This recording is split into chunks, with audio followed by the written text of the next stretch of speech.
إن الحمد لله نحمده ونستعينه ونستغفره ونؤمن به ونتوكل عليه ونعوذ بالله من شرور أنفسنا ومن سيئات أعمالنا من يهده الله فلا مضل له ومن يضلل فلا هادي له وأشهد أن لا إله إلا الله وحده لا شريك له وأشهد أن محمدًا عبده ورسوله أما بعد فإن خير الحديث كتاب الله وخير الهدي هدي محمد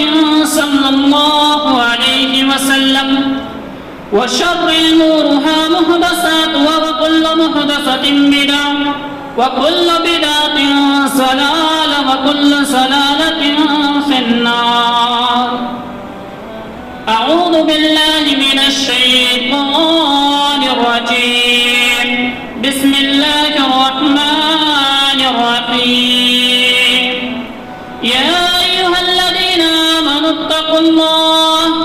حق تقاته ولا تموتن إلا وأنتم مسلمون. يا أيها الذين آمنوا اتقوا الله وقولوا قولا سديدا يصلح لكم أعمالكم ويغفر لكم ذنوبكم ومن يطع الله ورسوله فقد فاز فوزا عظيما. يا أيها الناس اتقوا ربكم الذي خلقكم من نفس واحدة وخلق منها زوجها وبث منهما رجالا كثيرا ونساء واتقوا الله الذي تساءلون به والأرحام إن الله كان عليكم رقيبا. وقال النبي صلى الله عليه وسلم سبعة يظلهم الله في ظله يوم لا ظل إلا ظله. رب اشرح لي صدري ويسر لي أمري واحلل عقدة من لساني يفقهوا قولي. ربي زدني علما ربي زدني علما ربي زدني علما. سبحانك لا علم لنا إلا ما علمتنا إنك أنت العليم الحكيم. حاضرین جمعہ، سب سے پہلے تمام قسم کی تعریف و توصیف، بڑائی، بزرگی اس وحدہ لا شریک خالق کائنات مالک ارض و سما کے لیے، جس نے ہمیں اس دار فانی کے اندر پیدا کیا، مبعوث کیا، اور پیدا کرنے کے بعد یوں ہی لاچار بھٹکتا ہوا نہیں چھوڑا، بلکہ ہماری رشد و ہدایت کے لیے، ہماری رہنمائی کے لیے اس دار فانی کے اندر، اس دنیا فانی کے اندر بہت سے انبیاء کرام کو مبعوث فرمایا، جن میں سے آخری کڑی، آخری نبی، آخری پیغمبر جناب محمد عربی صلی اللہ علیہ وسلم ہے، جن کے ذریعہ ہمیں امت محمدیہ ہونے کا شرف ملا، جن کی بدولت ہم ضلالت و گمراہی کے دلدل سے نکل کر صراط مستقیم کے راستے پر گامزن ہوئے. تو کروڑہ درود و سلام ہو اس ہستی تقدس جن کا نام نامی اسم گرامی جناب محمد عربی صلی اللہ علیہ وسلم ہے. آج کا موضوع صحیح بخاری اور صحیح مسلم کی متفق علیہ حدیث کہ جن کے بارے میں اللہ کے نبی صلی اللہ علیہ وسلم نے بیان فرمایا کہ وہ 7 قسم کے لوگ، وہ خوش نصیب لوگ جن کو اللہ رب العالمین اپنے عرش کے نیچے جگہ دے گا، سایہ نصیب فرمائے گا، جس دن کوئی سایہ نہیں ہوگا. کل کی موضوع پہ آئے اس سے پہلے کہ پس منظر کو جان لیا جائے کہ جب قیامت قائم ہوگی، لوگ میدان محشر میں جمع ہوں گے، لوگوں کا حساب و کتاب ہونے والا ہوگا، تو اس ہولناکی منظر ہوگا کہ ایک دن 50,000 سال کے برابر ہوگا. 50 سال نہیں، 50,000 سال کے برابر ہوگا، جس کو اللہ رب العالمین قرآن مقدس کے اندر بیان فرماتا ہے کہ تعرج الملائکۃ والروح الیہ فی یوم مقدار 50,000 سنہ، کہ جس پر فرشتے اور روح امین یعنی جبرائیل امین اوپر چڑھ کر جائیں گے ایسے دن میں جس کی مقدار 50,000 سال کے برابر ہوگی. اور ایسا ہولناک دن ہوگا، ایسا لمبا دن ہوگا کہ جو بچے کو بوڑھا بنا دے گی. اللہ رب العالمین اس چیز کو بھی قرآن مقدس کے اندر بیان فرماتا ہے کہ فَكَيْفَ تَتَّقُونَ إِن كَفَرْتُمْ، کہ کیا تم اللہ رب العالمین انکار کرتے ہو، راہ راست سے انکار کرتے ہو. تمہیں اس دن کیا ہوگا کہ جو دن بچے کو بوڑھا بنا دینے والی ہے، یعنی قیامت کا دن. اور وہ ایک ایسا دن ہوگا کہ انسان سارے کے سارے ننگے ہوں گے. اللہ حضرت عائشہ بیان کرتی ہیں اللہ کے نبی صلی اللہ علیہ وسلم نے جب یہ حدیث بیان ہوگی کہ جب میدان محشر قائم ہوگا، لوگوں کا حساب و کتاب ہوگا، لوگ قیامت کے منظر میں ہوں گے، تو اللہ کے نبی صلی اللہ علیہ وسلم سے سوال پوچھا کہ اے اللہ کے نبی صلی اللہ علیہ وسلم، کیا مرد بھی ننگے ہوں گے، عورتیں بھی ننگی ہوں گی؟ آپ صلی اللہ علیہ وسلم نے بیان فرمایا کہ ہاں، مرد بھی ننگے ہوں گے، عورتیں بھی ننگی ہوں گی. حضرت عائشہ کہتی ہیں کہ اے اللہ کے نبی صلی اللہ علیہ وسلم، اس دن تو لوگوں کو بہت شرم آئے گی. مرد عورت کو دیکھیں گے، عورتیں مردوں کو دیکھیں گے تو اس دن بہت شرم آئے گی. اللہ کے نبی صلی اللہ علیہ وسلم نے بیان فرمایا کہ اے صدیق کی بیٹی، اس دن ایک دوسرے کو دیکھنے کی فرصت ہی کہاں ہوگی. ہر شخص اپنے نفسی میں پھنسا ہوگا، ہر شخص اپنے نفسی حالت میں پھنسا ہوگا، کوئی کسی کو نہیں دیکھ رہا ہوگا، ہر شخص اپنے آپ میں ہی پھنسا ہوگا. اور سورج اتنا قریب آ جائے گا. اللہ کے نبی صلی اللہ علیہ وسلم بیان کرتے ہیں، حضرت مقداد بن اسود رضی اللہ عنہ کہتے ہیں کہ میں نے نبی کریم صلی اللہ علیہ وسلم کو فرماتے ہوئے سنا کہ جب قیامت قائم ہوگی تُدْنَى الشَّمْسَ يَوْمَ الْقِيَامَةِ مِنَ الْخَلَقِ، کہ جب قیامت قائم ہوگی تو سورج اتنا قریب آ جائے گا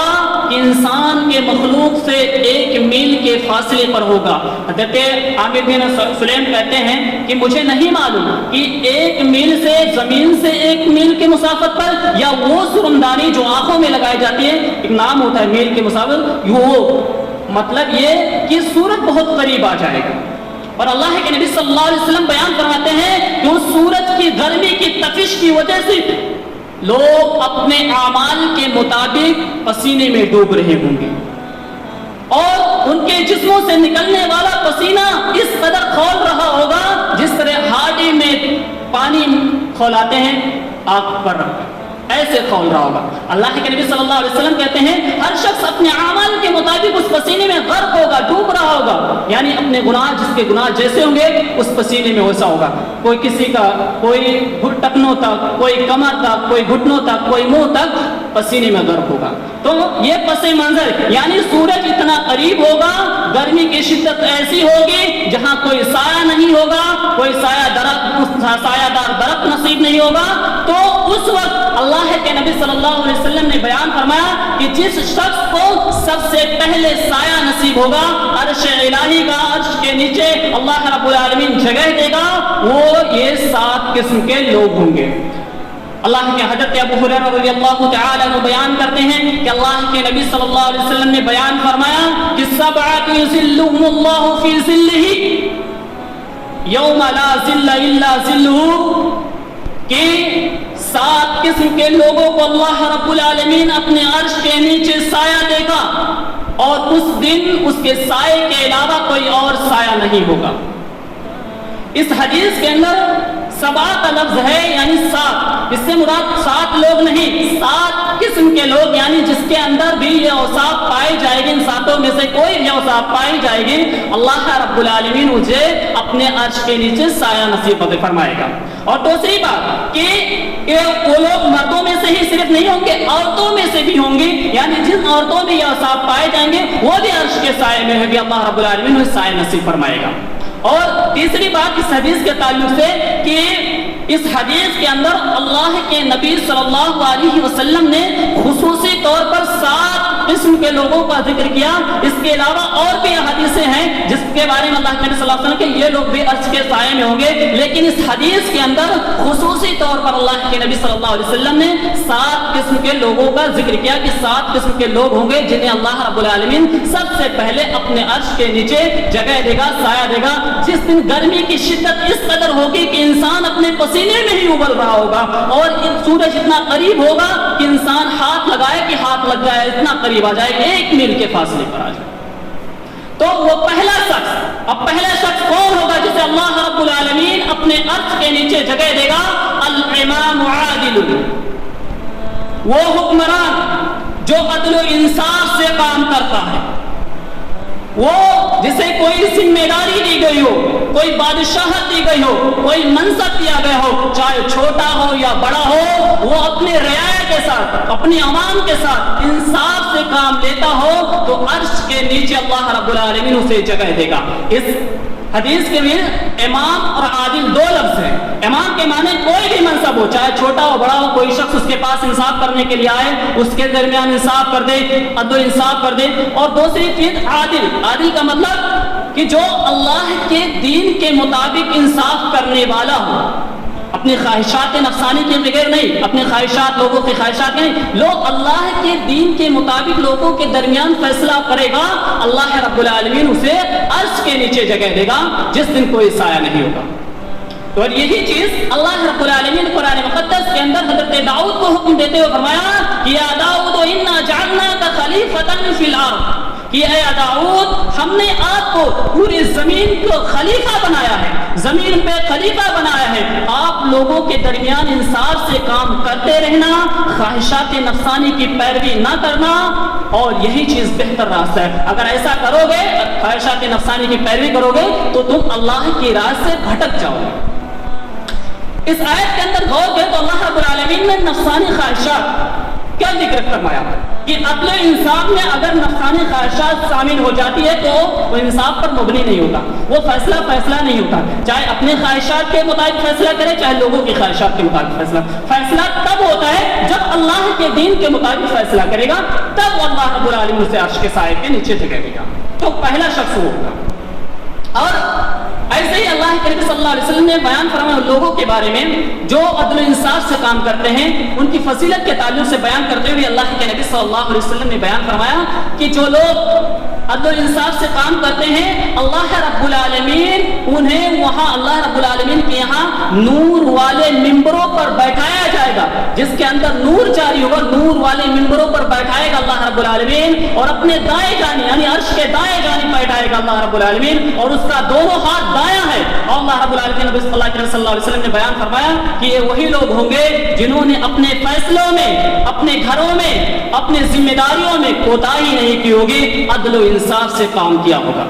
تو اللہ رب العالمین ہے. اور اس کے برخلاف اگر کوئی شخص اپنی رعایا سے دھوکہ کرتا ہے, رعایا مطلب عوام سے دھوکہ کرتا ہے, جو ان کے سامنے فیصلہ کرانے آتے ہیں اپنی خواہشات کے مطابق فیصلہ کرتا ہے, لوگوں کی خواہشات کے مطابق فیصلہ کرتا ہے, اللہ رب العالمین نے اس کی وعید بھی فرمائی. اللہ کے نبی صلی اللہ علیہ وسلم نے بیان فرمایا کہ ما من عبد اللہ یستری اللہ رعیتا یموت یوم یموت وهو غاش لرعیته الا حرم اللہ علیہ الجنہ, کہ جس شخص کو اللہ رب العالمین جس بندے کو کوئی عہدہ دیا, رعایا کی ذمہ داری دی, سونپی اسے کوئی بھی عہدہ دیا, اور وہ مرتے دم تک اپنی رعیا سے, اپنے عوام سے دھوکہ کرتا رہا, الا حرم اللہ علیہ الجنہ, تو اللہ رب العالمین اس پر جنت کو حرام کر دیتا, وہ جنت میں داخل نہیں ہو سکتا. تو معلوم کیا ہوا کہ عرش کے سائے میں جب جہاں کوئی سایہ نہیں ہوگا تو سب سے پہلا شخص کون ہوگا جسے اللہ رب العالمین عرش کے سائے میں جگہ دے گا؟ الامام عادل, جو عدل و انصاف کے ساتھ حکمرانی کا, تو عدل انصاف کرتا, پہلا شخص. اب دوسرا شخص وشاب النساء فی عبادت اللہ, وہ نوجوان جس کی نوجوانی, جس کی جوانی, جس کی نشوما اللہ کی عبادت میں گزری. انسان بڑھاپے کے عالم میں تو اللہ کی عبادت کرتا ہے, لیکن جوانی کی عبادت کو اللہ رب العالمین محبوب قرار دیتا ہے, کہ جوانی کی عبادت کو اللہ رب العالمین کو سب سے زیادہ پسند ہے. اس لیے عرش کے سائے میں جو دوسرا شخص اللہ رب العالمین کے عرش میں نیچے جگہ دے گا اللہ رب العالمین، وشاب النشا بعبادت اللہ، جس کی جوانی اللہ کی عبادت میں گزری ہو، جس کی نشو و نما اللہ کی عبادت میں گزری ہو۔ جوانی کا مرحلہ بڑا حساس ہوتا ہے، اسی مرحلے میں انسان غلطیاں کرتا ہے، لیکن جو شخص جوانی کے عالم میں اللہ کی عبادت کرتا ہے، اللہ رب العالمین پوری زندگی اسے اللہ کی عبادت میں لگا کر رکھتا ہے۔ بہت حساس مرحلہ ہوتا ہے۔ اور قرآن مجید کے اندر اللہ رب العالمین نے کچھ نوجوانوں کا قصہ ذکر کیا ہے، وہ نوجوان جنہوں نے اپنے ایمان کو بچانے کے لیے، اپنے دین کو بچانے کے لیے ایک غار میں چھپ گئے تھے۔ یہ وہی نوجوان جو 350 سال غار کہف میں سوئے تھے، یہ وہی نوجوان تھے۔ واقعہ تو بہت لمبا ہے، مختصر سن لیجئے کہ جب حضرت عیسیٰ علیہ السلام کے عرش پر اٹھا لینے کے بعد کچھ عرصے کے بعد جو وہاں کا بادشاہ تھا، یہودی تھا، اس نے یہ حکم جاری کیا کہ یا تو تم لوگ اس دین کو چھوڑ دو، مرتد ہو جاؤ، یا تو یہ جگہ چھوڑ کر چلے جاؤ۔ تو کچھ لوگ تو چلے گئے، لیکن جو لوگ نہیں چھوڑ کر گئے انہیں قتل کر دیا گیا۔ اور یہ لوگ تھے جنہوں نے اعلان کیا کہ ہم اس رب کی عبادت کرتے ہیں جو آسمان زمین کا مالک ہے، اس کے علاوہ کسی اور کی عبادت نہیں کرتے۔ تو اللہ رب العالمین نے انہی کے تعلق سے سورہ کہف 15ویں پارے میں سورہ کہف جو جمعہ کے دن پڑھی جاتی ہے، اللہ کے نبی صلی اللہ علیہ وسلم نے اس کی فضیلت کے بارے میں حدیث بہت ساری ذکر کی ہے کہ جمعہ کے دن اگر کوئی شخص سورہ کہف پڑھے گا تو اس کی بہت بڑی فضیلت ہے، بہت ثواب دیتا ہے۔ تو یہی سورہ کہف یعنی کہف گار والے اللہ کے نبی صلی، تو انہوں نے اپنے دین کو بچانے کے لیے ایک گار میں چھپ گئے، کہف گار میں چھپ گئے، اور اللہ رب العالمین نے 350 سال میں سلا دیا، عبرت کا نشان بنا دیا، یعنی لوگوں کے لیے نصیحت کر دی کہ یہ لوگ اپنے دین کو، یہی نوجوان جو اپنے دین کو بچانے کے لیے اللہ کی خاطر قربان ہونے کے لیے تیار ہوئے، اس غار میں جو سو گئے تھے۔ تو جو شخص جوانی کے عالم میں اللہ کی عبادت کرے گا، اللہ رب العالمین کو سب سے زیادہ مقبول ہے، اور اللہ رب العالمین انہیں ہی عرش کے نیچے جگہ عطا کرے گا۔ حدیث کے اندر اللہ کے نبی صلی اللہ علیہ وسلم نے بیان فرمایا کہ 5 چیزوں سے پہلے غنیمت سمجھو۔ جوانی کو بڑھاپے سے پہلے، یعنی جو جوانی کا مرحلہ ہوتا ہے بڑھاپے سے پہلے اسے غنیمت سمجھو، اللہ کی عبادت کر لو۔ دوسرا، زندگی کو موت سے پہلے۔ تیسرا، خوشحالی کو غربت سے پہلے، اور تندرستی کو بیماری سے پہلے،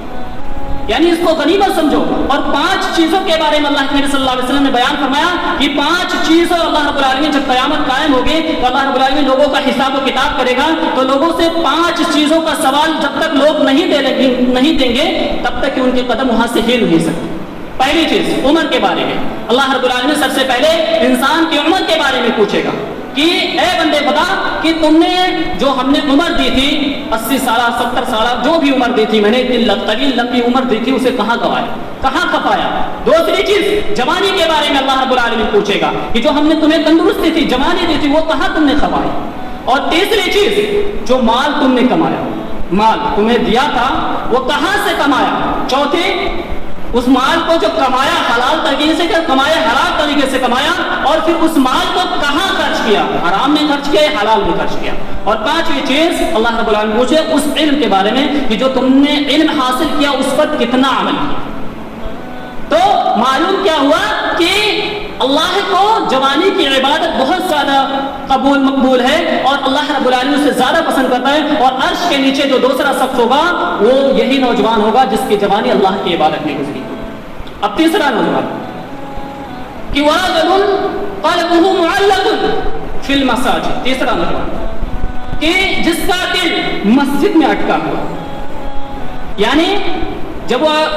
نماز پڑھ لیتا ہے تو باہر چلا جاتا ہے، پھر بھی اسے بے چینی محسوس ہوتی ہے، جب مسجد میں آتا ہے تو اسے سکون اسے محسوس ہوتا ہے، اللہ کی عبادت کے لیے مسجد میں آتا ہے، اسے مسجد میں سکون ملتا ہے، کہیں اور سکون نہیں ملتا۔ تو جس کا دل مسجد میں اٹکا ہوا، مسجد میں لٹکا ہوا ہوگا، اللہ رب العالمین کے عرش کے نیچے وہ تیسرا شخص ہوگا جسے اللہ رب العالمین عرش کے نیچے سایہ نصیب فرمائے گا۔ اب چوتھا نوجوان کہ رجلان تحابان فی اللہ اجتمعا علیہ وتفرقا علیہ، کہ 2 ایسے نوجوان جو ایک دوسرے سے محبت کرتے ہو، کسی مال کی بنا پر نہیں، کسی مقصد کی بنا پر نہیں، کسی جائز پناہ کی بنا پر نہیں، کسی منصب کی وجہ سے نہیں، بلکہ اللہ کی رضا کی خاطر جو ایک دوسرے سے محبت کرتے ہوں گے، عرش کے نیچے چوتھا وہ شخص ہوگا جسے اللہ رب العالمین عرش کے نیچے سایہ نصیب فرمائے گا۔ یعنی معلوم اللہ کے دوسری حدیث کے اندر اللہ کے نبی صلی اللہ علیہ وسلم نے بیان فرمایا کہ اللہ تعالیٰ فرماتا ہے کہ کہاں ہے وہ لوگ، قیامت جب قائم ہوگی اللہ تعالیٰ فرمائے گا کہاں ہے وہ لوگ جو محبت کرتے تھے خالص میرے لیے، خالص میری رضا کے لیے وہ ایک دوسرے سے محبت کر رہے ہیں. ان لوگوں کو لاؤ میرے سائے کے، انہیں میں سب سے پہلے سایہ نصیب فرماؤں گا.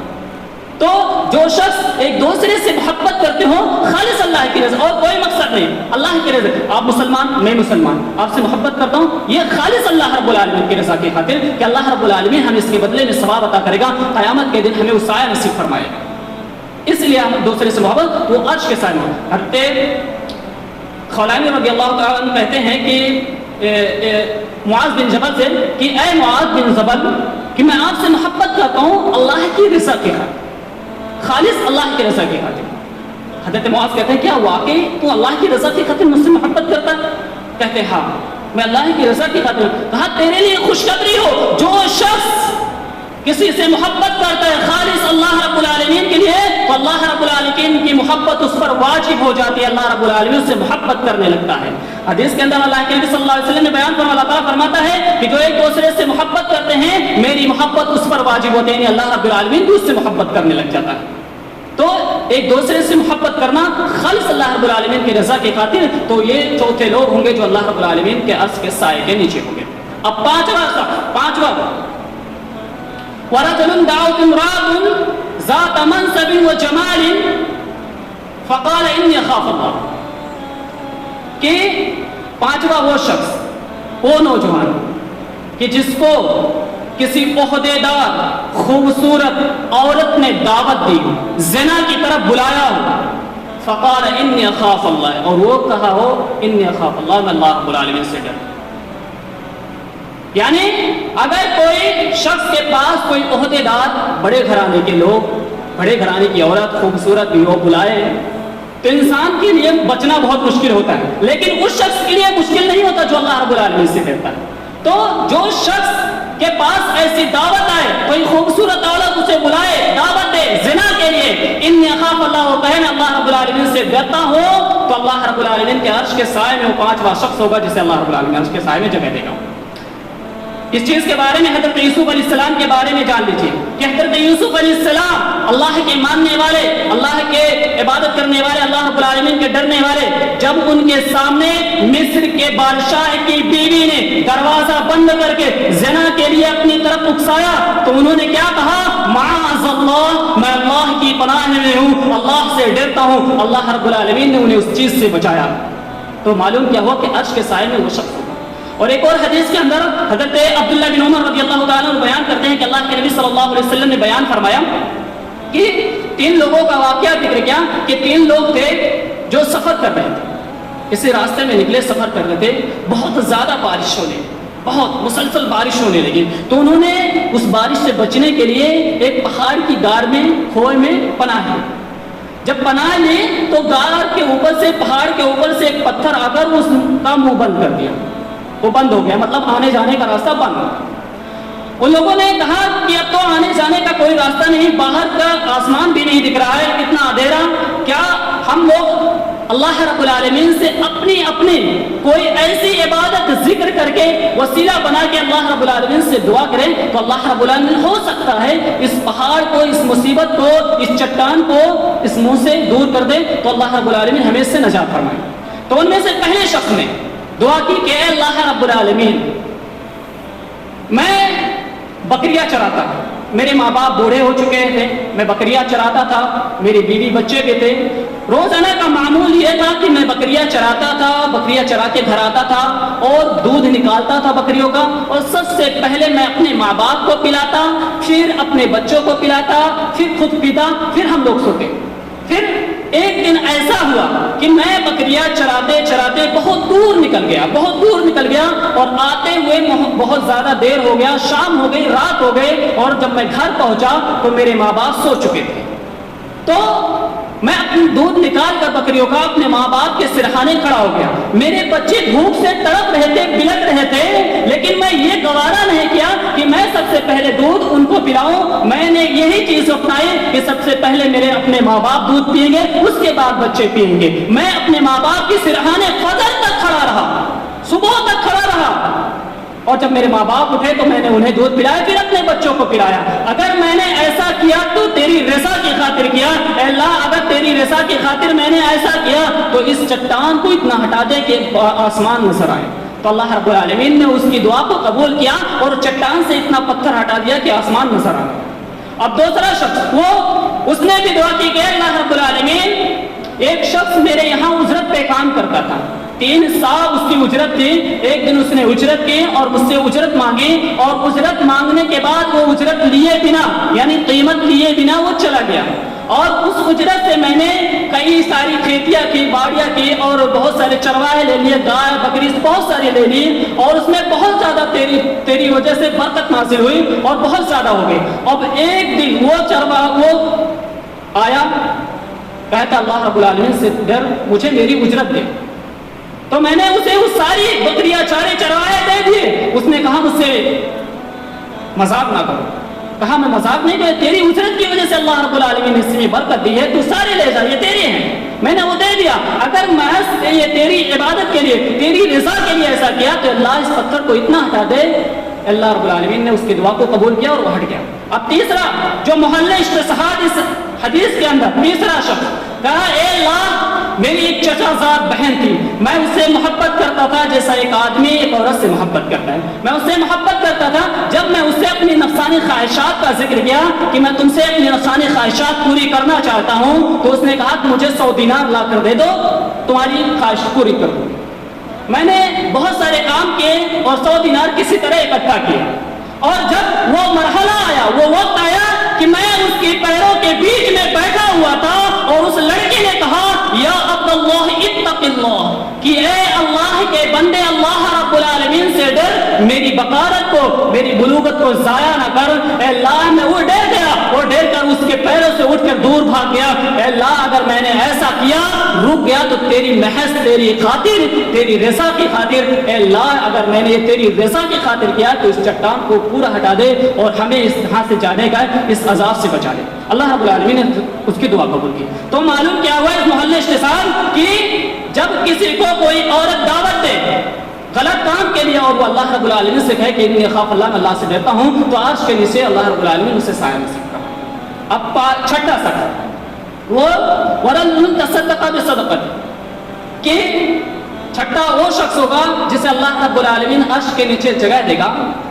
کہ جس نے صدقہ کیا، اور اس طرح صدقہ کیا، لوگوں کی اس طرح مدد کی کہ دہنے ہاتھ سے صدقہ کیا تو بائیں ہاتھ کو پتہ نہ چلا، چھپا کر صدقہ کیا تو عرش کے سائے میں وہ شخص بھی ہوگا جسے اللہ رب العالمین سایہ نصیب فرمائے گا۔ اب ساتواں شخص کہ ورجل ذکر اللہ خالیا ففاضت عیناہ، ساتواں شخص جس کو اللہ رب العالمین عرش کے نیچے جگہ دے گا، سایہ نصیب فرمائے گا، وہ شخص ہوگا جس نے اللہ کا ذکر کیا ہوگا، اللہ کو یاد کیا ہوگا، خالیا ففاضت عیناہ، اور اس کی آنکھوں سے آنسو جاری ہو گئے ہوں گے۔ اکیلے میں تنہائی میں جب وہ اللہ کو یاد کیا تو اس کی آنکھوں سے آنسو جاری ہو گئے ہوں گے، تو اللہ کے عرش کے نیچے اللہ رب العالمین اس شخص کو بھی جگہ دے گا، سایہ نصیب ہوگا جس وقت کوئی سایہ نصیب ہوگا۔ اللہ کے نبی صلی اللہ علیہ وسلم نے بیان فرمایا کہ اللہ رب العالمین، اللہ کے نبی صلی اللہ علیہ وسلم فرمایا کہ اللہ کے نبی کہ 2 آنکھوں کو جہنم کی آگ کبھی نقصان نہیں پہنچا سکتی۔ پہلی وہ چیز کہ جس نے اللہ کو یاد کیا اور اس کی آنکھوں سے آنسو جاری ہو گئے، اور دوسرا جو اللہ کی جو کسی اللہ کی رضا کی خاطر کسی چیز کی پہرا دے،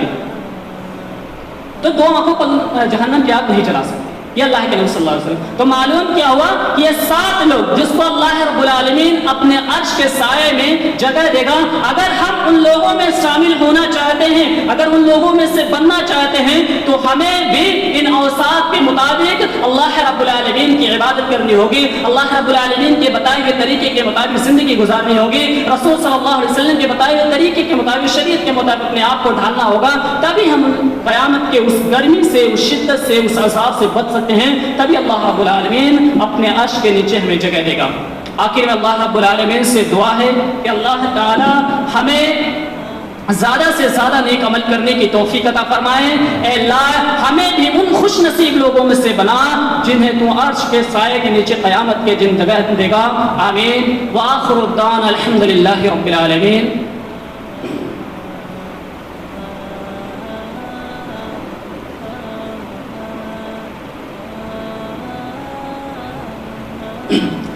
إن الحمد لله